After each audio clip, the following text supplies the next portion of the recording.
Next हम discuss करेंगे और ऑपरेशन में क्या होता है, if P and Q are two statements then the statement P और Q is defined to be true. कब ट्रू होगा? When P is true, Q is true, both P and Q are true. और का mean क्या होता है?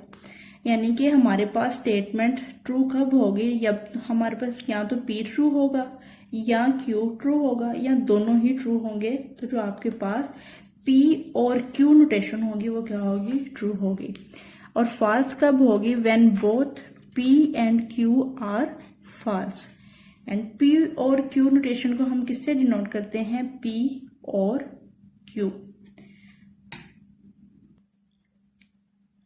अब इसमें आपके पास एक ट्रुथ टेबल है, इसमें P Q गिवन है। P की पॉसिबिलिटीज ले लिए true true false false, and Q की पॉसिबिलिटीज ले ली ट्रू फॉल्स फॉल्स ट्रू। अब देखिए P और Q को हम डिनोट किससे करते हैं? P और इट्स अ नोटेशन ऑफ और Q। तो अकॉर्डिंग टू दीज कंडीशंस कब हमारे पास ट्रू होगा? जब व्हेन P इज ट्रू। अब देखिए P ट्रू है, Q भी ट्रू है। When both P and Q are true then P और Q is true. If P is true then it's true. यहाँ पे P ट्रू है तो ये क्या होगा? P और Q ट्रू होगा। और जब when both P and Q are false then our notation P और Q is false। so false और false क्या हो जाएगा? false and false into true क्या हो जाएगा? true।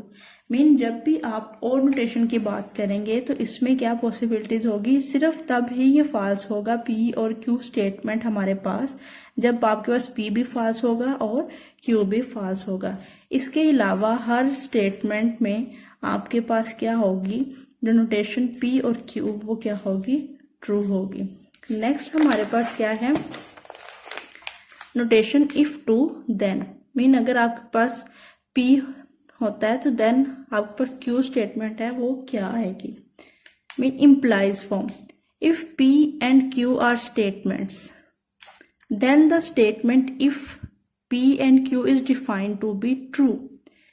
When both P and Q are true और P is false, P and Q are false। कब ट्रू होगा आपके पास? अगर आपके पास both P and Q are true होता है देन आपके पास ये जो नोटेशन होगी इफ टू देन वाली ये क्या हो जाएगी? ट्रू होगी। सेकंड, अगर आपके पास P false होगा देन भी ये क्या होगी? ट्रू होगी। अगर P and Q are false then it will be true. और फॉल्स कैसे होगी? When P is true and Q is false then आपके पास जो नोटेशन होगी वो क्या होगी? False. If to then notation को हम कैसे रिप्रेजेंट करते हैं? P implies Q। अब इसका हम ट्रुथ टेबल देखते हैं। आपके पास P true false false true and Q क्या है? True true false false. Then P implies Q। अब कैसे आएगा? अगर आपके पास बोथ ट्रू हैं तो ये क्या हो जाएगा? True according to first condition. अगर आपके पास P फॉल्स है एंड Q ट्रू है देन आपके पास क्या होगा? अगर P फॉल्स होगा देन भी क्या होगा? ट्रू होगा।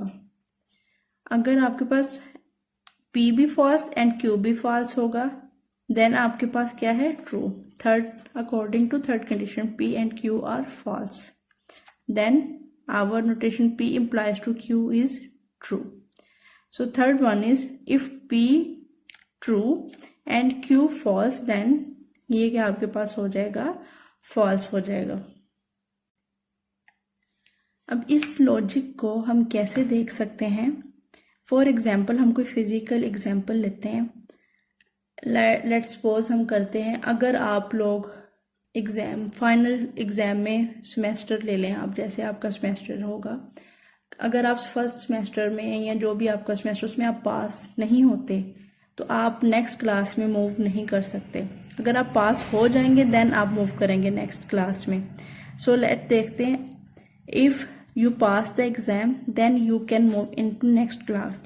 पास the exam first condition P में आ जाएगी। अगर पास करते हैं देन नेक्स्ट क्लास में मूव करेंगे, वो किस में आ जाएगा? Q में आ जाएगा। सो देखिए अगर आप पास करते हैं एग्जाम को देन आप नेक्स्ट मूव करते हैं, ठीक है, पास करते हैं देन नेक्स्ट मूव करते हैं, तो ये क्या हो जाएगा आपके पास ट्रू हो जाएगा। अगर आप एग्जाम पास नहीं करते तो आप क्या होगा नेक्स्ट मूव नहीं करेंगे, ये बात ठीक है।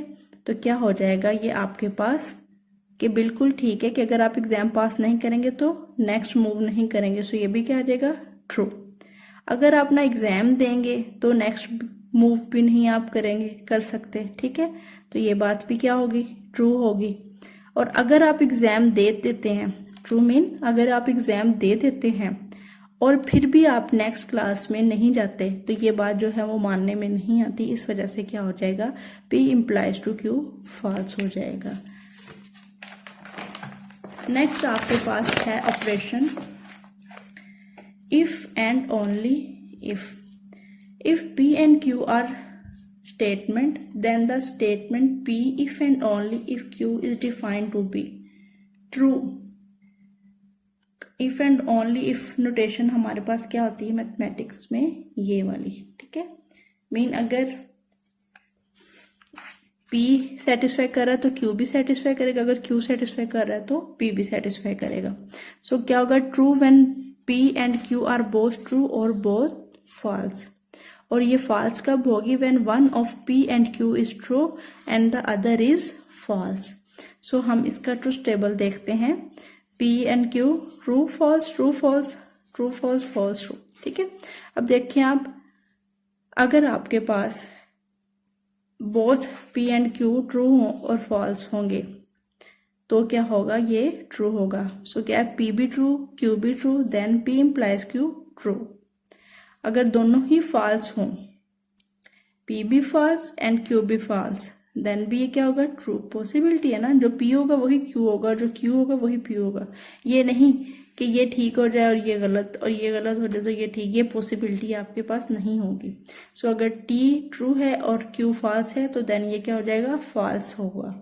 और इस तरह अगर P आपके पास फॉल्स है और Q ट्रू है देन आपके पास P implies Q क्या होगा फॉल्स। सो व्हेन, ये भी आपके पास एक इम्पोर्टेंट पॉइंट्स के तौर पे आप लिख सकते हैं, when P implies Q is true we say that P and Q are equivalent। Mean अगर आपके पास ये जो नोटेशन है ये ट्रू है तो इसका मतलब कि P Q आपस में क्या है बराबर है। नेक्स्ट है हमारे पास कंट्रापोजिटिव रिजल्ट। कंट्रापोजिटिव क्या होता है, the contrapositive of the statement is P implies Q और इस कंट्रापोजिटिव को हम डिनोट करते हैं note Q implies note P। Mean ये क्या हो जाएगा P implies Q किस में कन्वर्ट हो जाएगा Q implies P में, और ये इसके साथ क्या आ जाएगी नोट की नोटेशन। सो P आपके पास ले ली possibilities true true false false and Q क्या है फॉल्स फॉल्स ट्रू ट्रू। तो हमने पढ़ा था नोट वाली कंडीशन में कि अगर ट्रू होगा तो नोट ऑफ P क्या हो जाएगा फॉल्स। इसी तरह अगर ट्रू है तो ये फॉल्स हो जाएगा, फॉल्स है तो ये ट्रू हो जाएगा। इसी तरह Q, not of Q false है तो ये true true false and false. अब आप देखें हमने इम्प्लाइज में क्या कंडीशंस पढ़ी थी कि आपके पास ये चीज़ कब होगी। अब आपने इन चीज़ों को देखना है, पहले Q है देन फॉल्स है, जो हमने एग्जाम वाली एग्जाम्पल की थी। अगर आप पेपर देते हैं देन आप पास होंगे, ठीक है। तो अब इसमें देखें एग्जाम देते हैं देन आप नेक्स्ट क्लास में मूव होंगे।